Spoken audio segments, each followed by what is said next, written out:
It was such a bright, warm Saturday morning when everything went wrong. I was in the kitchen making coffee, listening to the quiet hum of the house, when I heard shouting outside. I rushed to the window and saw Karen Whitaker, our HOA president, yelling at my 5-year-old daughter, Lily. Lily had been on the driveway, completely absorbed in her chalk drawings. She'd made colorful rainbows and flowers, her blonde hair glowing in the sun, looking so innocent and happy. But Karen was furious. "This is against the rules," she screamed, her face red with rage. "You can't draw on the driveway. This is vandalism." Karen was around 55, with short gray hair, always dressed in expensive clothes, acting like she owned the whole neighborhood. Everyone was scared of her because she could find people for anything. Before you hear the full story, please tell me in the comments where you're watching from. And if you care about real stories like this, don't forget to like and subscribe for more. Lily just looked up at her, confused. She was so small. She didn't understand why this grown woman was screaming at her. "But Daddy said I could draw here," she whispered, her lip trembling. "I don't care what your daddy said." Karen snapped. "The rules say no chalk on driveways. You're making the neighborhood look trashy." Then she did something that still makes me shake with anger. She grabbed Lily's arm and yanked her so hard she nearly fell. Her chalk dropped and shattered on the ground. I tore out the front door. "Get your hands off my daughter," I shouted. Karen turned to me with those cold, mean eyes. "Your child is breaking HOA rules. She's vandalizing property. She's 5 years old, Karen. It's chalk. It washes off." She gave me this smug smile. "Rules are rules, Michael. You get a fine for this. I'll make sure the whole HOA board knows you can't control your child." I scooped Lily up. She was sobbing, shaking. "You scared her," I said. "Then teach her to follow the rules," Karen sneered as she walked away like nothing happened. That night, Lily couldn't sleep. She kept asking if the mean lady would come back.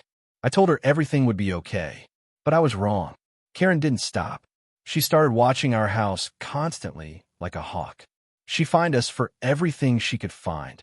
Grass half an inch too long? Fine. Lily left a toy in the yard? Fine. The mailbox paint chipped? Fine. $50 here, $100 there. She wanted to make our life hell. But I'm a district attorney. I know bullies. I know how to fight them. I didn't know just how far she'd go. I tried talking to neighbors.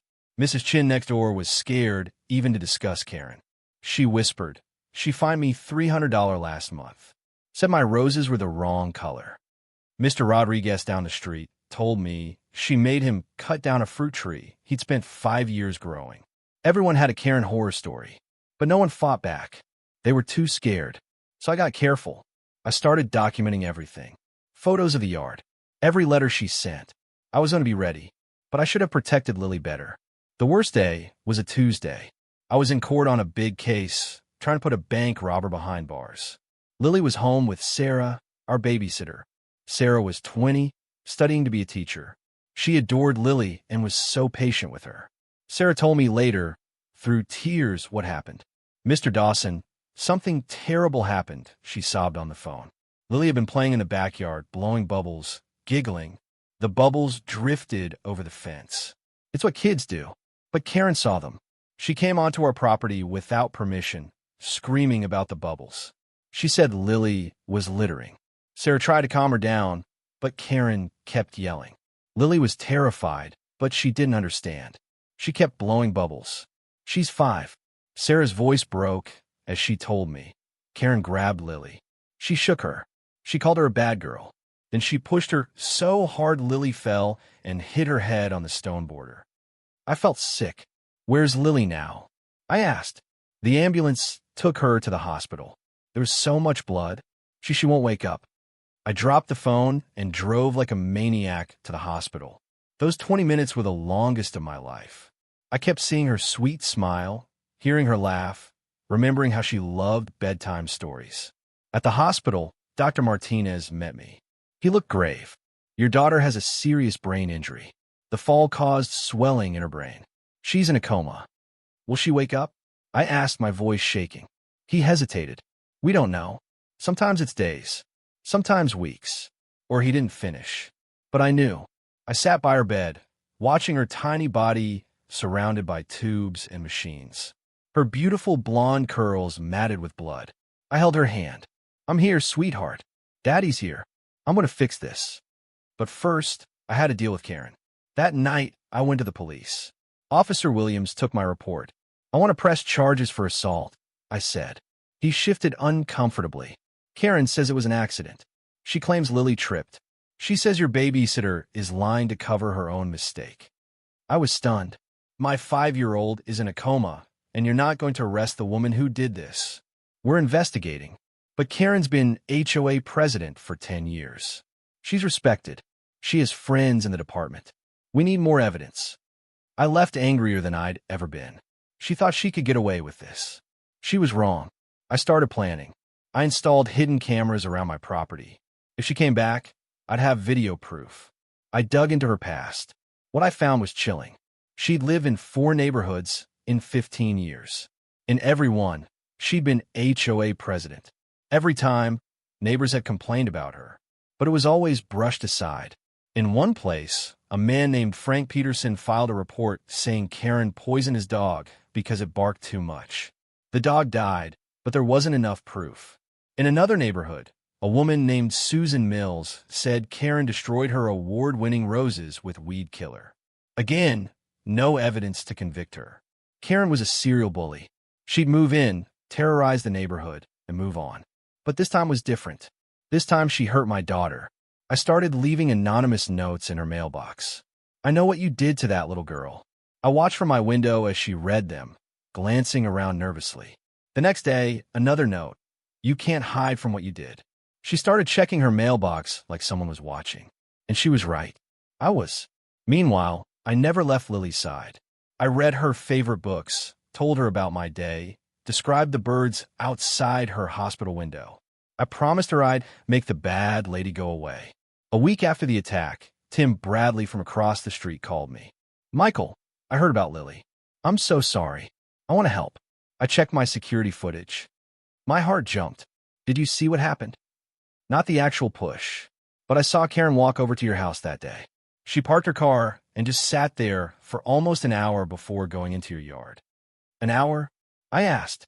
"Yeah," Tim said, like she was planning something, not someone who just got suddenly mad about bubbles. Tim sent me the video.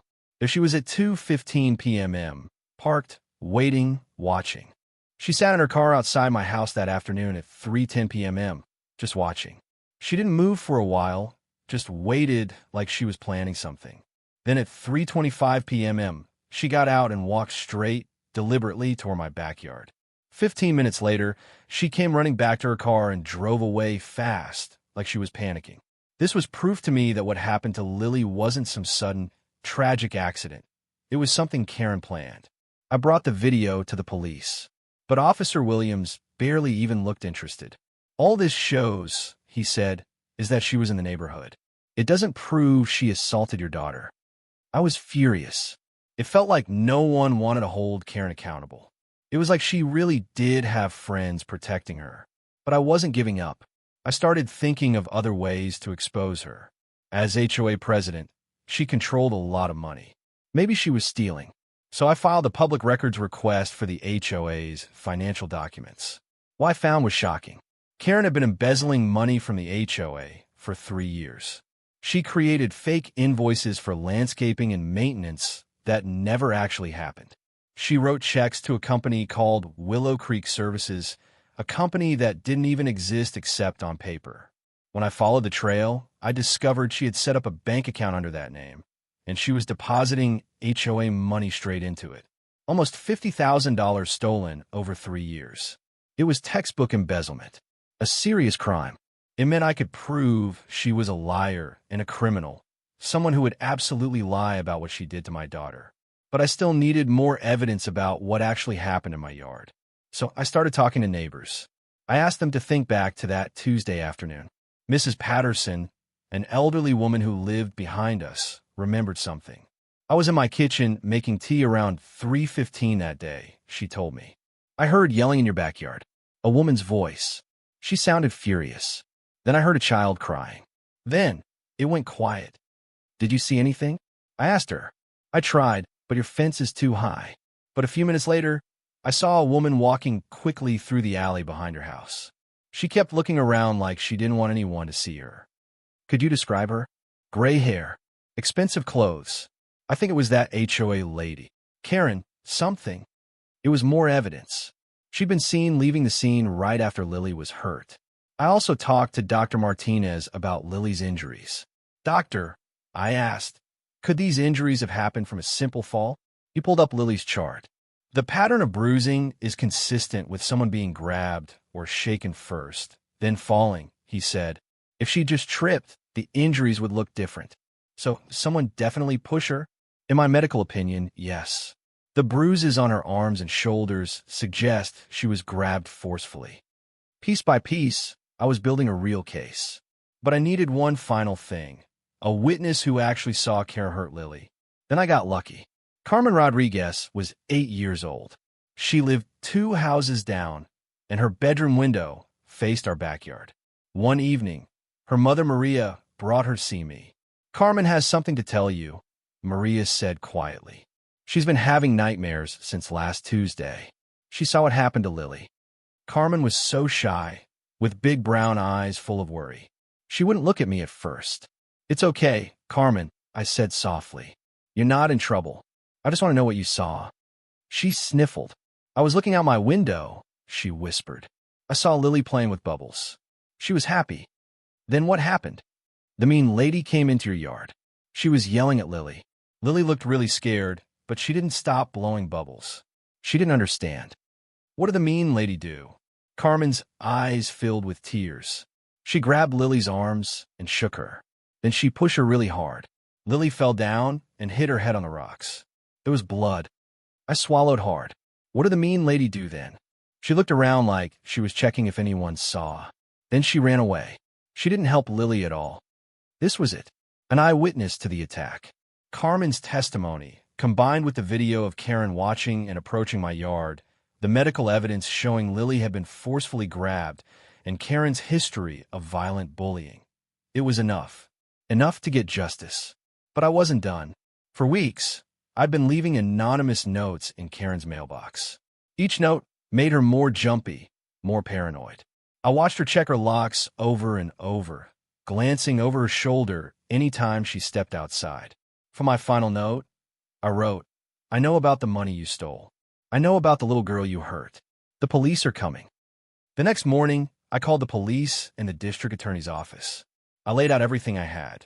The video footage showing Karen watching my house, the witness statements, Lily's medical reports, and the records proving her embezzlement. This time, they actually listened. Detective Sarah Kim was assigned to the case. She was tough, no nonsense, with years of experience handling crimes against children. After she went through everything I'd gathered, she looked at me and nodded. This is a strong case, she said firmly. We have enough to arrest Karen Whitaker. That afternoon, I watched from my front window as police cars rolled up to Karen's house. Detective Kim and 2 other officers walked to her front door. When Karen opened it, she immediately launched into her defense, voice loud and defiant. This is harassment. I'm being targeted just for enforcing HOA rules. Ma'am, Detective Kim replied calmly. You're under arrest for aggravated assault on a child and embezzlement. Karen's face went white. She sputtered. This is ridiculous. That child fell. It was an accident. We have witnesses who say otherwise. You have the right to remain silent. As they slipped the handcuffs on her, she turned and looked straight across the street at my house. Even from that distance, I could see the pure hatred in her eyes. She knew I was the reason she was being arrested. But I didn't care. She had hurt my daughter. Now, she was going to face justice. The trial took place 3 months later. By then, Lily had come out of her coma, but she still wasn't the same. She got bad headaches. She had trouble remembering things. She was scared to even play outside.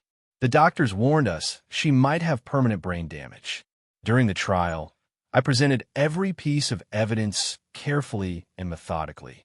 Karen's lawyer tried to paint her as a victim, a dedicated community leader who was being unfairly targeted by an angry father.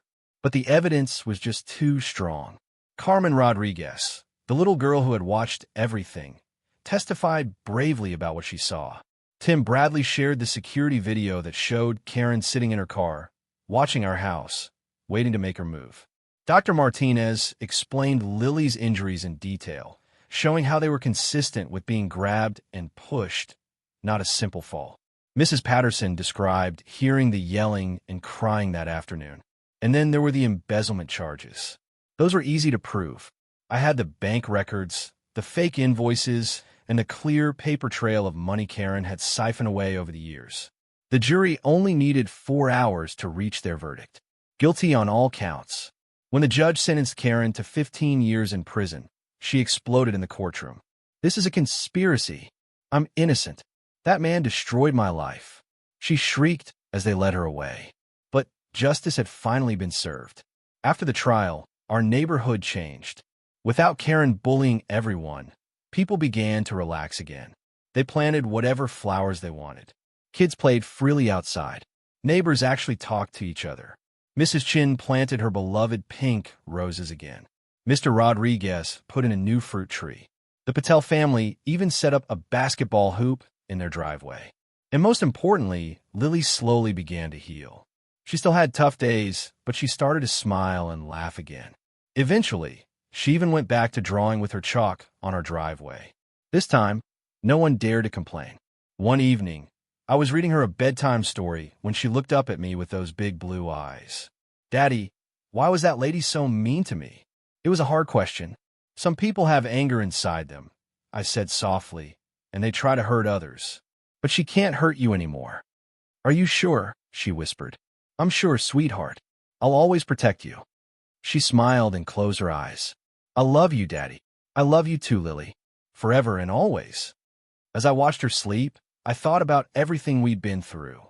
Karen had tried so hard to ruin us, but she'd failed. We were stronger now. Survivors. And she was exactly where she belonged, in prison, paying for what she did. But our story wasn't completely over. About 6 months after Karen's conviction, I got a call that made my stomach twist. It was Detective Kim. "Michael, I have some news about Karen Whitaker," she said carefully. My heart started pounding. "What kind of news?" "She's been making phone calls from prison. We've been monitoring them because she's classified as high risk. She's been talking to her sister, Janet Whitaker, who lives in Phoenix. Karen's been asking Janet to take care of unfinished business here." I felt sick. "What does that mean?" "We think she wants her sister to harass you and Lily. Janet has a criminal record too. Assault, vandalism, stalking. She's a lot like Karen." I swallowed hard. "What can we do?" "We're issuing a restraining order against Janet.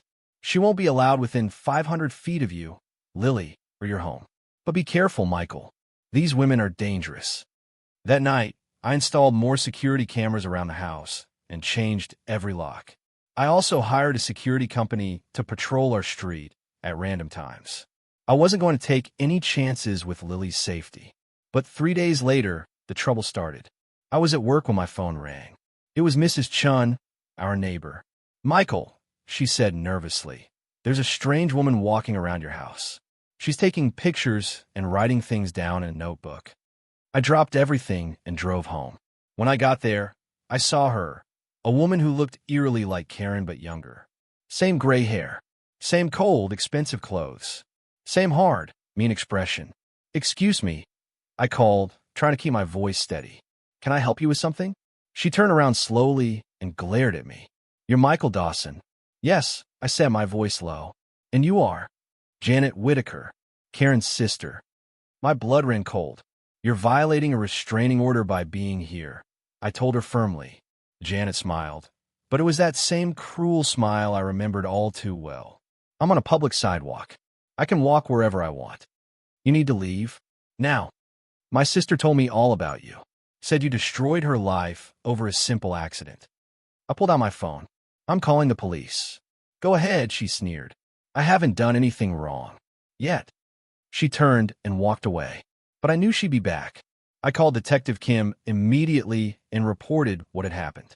"We'll send a patrol car by your house every hour," she promised. "But Michael," she's right. Technically, she wasn't breaking the law just by walking on the sidewalk. That evening, I sat Lily down to explain. She was 7 now, old enough to understand that the world could be scary sometimes. "Daddy," she asked, her voice small, "is the mean lady coming back?" "No, sweetheart," I said softly. "Karen is in jail, but she has a sister who might try to bother us. That's why we have extra cameras and security now." Her eyes went wide. "Will her sister hurt me too?" I felt my heart break. "I won't let anyone hurt you. Ever again. I promise." But keeping that promise turned out to be harder than I thought. The next morning, I found my car had been keyed. Deep, ugly scratches ran along both sides. Someone had carved the word liar into the hood. I called the police. Detective Kim came to look. "This looks like Janet's work," she said, examining the damage. "But we can't prove it without witnesses or video footage." "What about my cameras?" I asked. "They only cover your house and yard. Your car was parked on the street, outside their range." I realized then how smart Janet was. She knew exactly where my cameras were and how to stay out of sight. Over the next week, it got worse. My mailbox was knocked over. My garbage cans were dumped all over the street. Someone threw eggs at our house in the middle of the night. Lily started getting scared again. She didn't want to go outside. She had nightmares about the mean lady's sister. I knew I had to fight back. I installed even more cameras to cover the entire street. I hired a private investigator to follow Janet and document everything she did. I even started carrying a voice recorder with me at all times, in case she tried to threaten me face to face. And then, finally, it paid off. 2 days later, Janet approached me as I was getting out of my car after work. "Nice car damage," she said with a cruel smirk. "Shame when bad things happen to good people." I hit record. "Are you admitting you damaged my car?" I asked calmly. "I'm not admitting anything," she sneered. "I'm just saying karma's a bitch. You need to stay away from my family." Janet stepped closer, her eyes blazing with hate, just like Karen's had once done. "Your daughter ruined my sister's life. Karen was a respected community leader until you destroyed her over a little accident. She put my daughter in a coma. That was an accident, but you had to play the victim and send an innocent woman to prison. Innocent? She stole thousands of dollars and terrorized the entire neighborhood." Janet's face turned red. "You're going to pay for what you did. Both you and your brat daughter.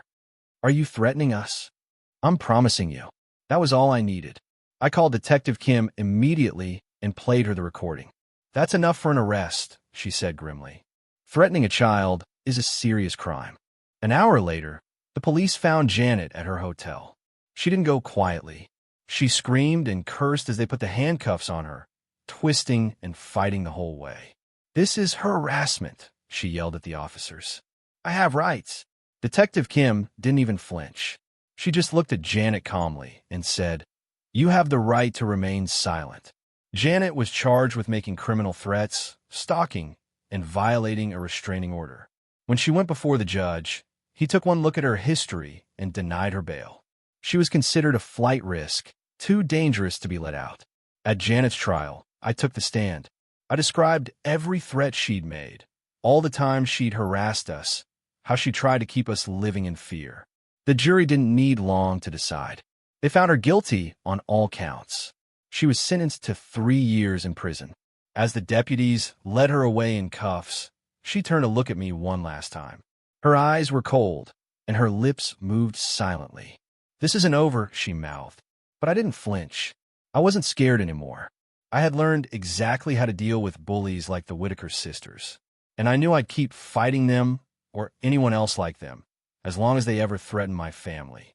After Janet's conviction, our neighborhood finally felt peaceful again.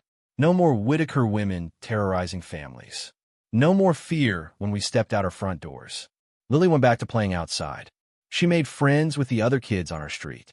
She drew big, bright chalk pictures on our driveway whenever she felt like it, smiling and laughing in the sunshine. One sunny Saturday morning, I stood on the porch watching her work on one of her drawings.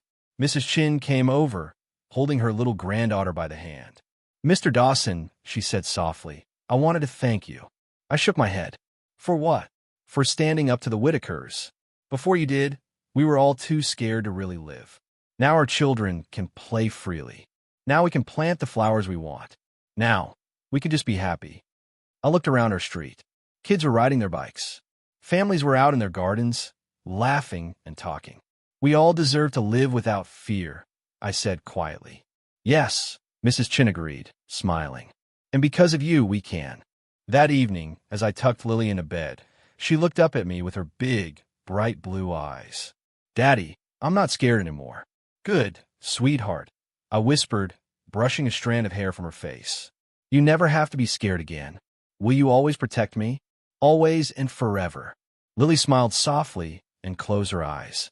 "I love you, Daddy." "I love you too, Lily. More than anything in the world." I sat there for a while, watching her sleep peacefully, thinking about everything we'd survived. The Whitaker sisters had done their best to destroy us. But they failed. We were stronger now. We were survivors. Most importantly, we were finally free. Our neighborhood was safe again. My daughter was happy. Justice had been served. The reign of terror was over. Years later, when Lily was a teenager, she'd sometimes ask me about those dark days. "Daddy, why did those women hate us so much?" I take a breath and try to explain gently. "Some people are filled with anger and cruelty, sweetheart. They hurt others because it makes them feel powerful. But you stopped them. We stopped them together. You were brave even when you were scared. You told the truth when it mattered. That's what heroes do." She'd smile at that, and I could see how strong she'd become. Lily grew up to be a confident young woman who wasn't afraid to stand up for what was right. She chose to become a lawyer, just like me. But unlike me, she dedicated her career to protecting children from bullies and abusers. "I want to help kids like I was helped," she told me on the day she graduated from law school. I couldn't have been prouder. As for Karen Whitaker, she died in prison 5 years into her sentence. Heart attack. I felt nothing when I heard the news. The world was simply a safer place without her in it. Janet Whitaker served her full 3-year sentence. After she was released, she moved to another state and never bothered us again. I think she finally understood that the Dawson family wasn't going to be intimidated. Our street changed for good. It became known as one of the friendliest neighborhoods in the city. Property values went up. Families wanted to live there because it was safe and welcoming. The HOA elected new leadership, people who actually cared about building a real community instead of enforcing petty rules. They even named the small park at the end of our street, Lily's Garden, in honor of what my daughter went through. It's filled with beautiful flowers, playground equipment, and a small bronze plaque that reads, "In memory of childhood innocence and in celebration of those who protected it." Every year on the anniversary of Lily's attack, we visit that park together. We remember how dark things once were, but we also celebrate how far we've come. Lily always brings chalk with her. She draws rainbow after rainbow on the sidewalks around the park, just like she used to do on our driveway when she was 5. "This is for all the kids who should be able to draw wherever they want," she says. And I think about it all, how one little girl's courage to keep blowing bubbles, even when a monster was screaming at her, eventually brought freedom to an entire neighborhood. Sometimes the smallest acts of defiance can change everything. Sometimes justice really does come to those who refuse to stop fighting for it. Sometimes love truly can conquer hate. And for us, at least, our story had a happy ending. If this story moved you, don't forget to like, subscribe, and share it with someone who needs to hear it. Your support helps us tell more powerful stories that matter. Until next time, stay curious, stay kind, and never stop seeking the truth.